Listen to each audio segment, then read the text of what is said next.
হারাম খাইয়া কোনো মজা নাই। কম দামের জিনিস খান, যা হালাল বেতন পান, কম দামের জিনিস খান, কচু শাক খান। হাসতেছেন আপনারা? আরে ভাই, কচু শাকে 100% ক্যালোরি। কচু শাক খান বেশি করিয়া। বিদেশি আপেল, আপেল তো আমার দেশে হয় না।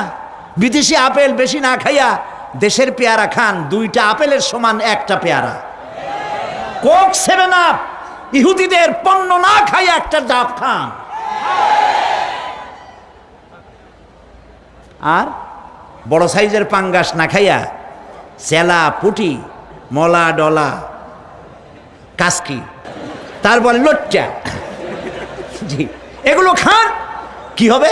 এগুলোর মধ্যে রয়েছে ফসফরাস। খাইলে পরে চোখের দৃষ্টি বাড়তে থাকবে, হার্ট অ্যাটাক করবে না, স্বাস্থ্য ভালো হবে। স্বাস্থ্য ভালো হওয়ার অর্থ পেটটা বিশাল আকারে হওয়া না, পেটটা ছোট হওয়া, সিনাটা চওড়া হওয়া, এইটার নাম স্বাস্থ্য ভালো।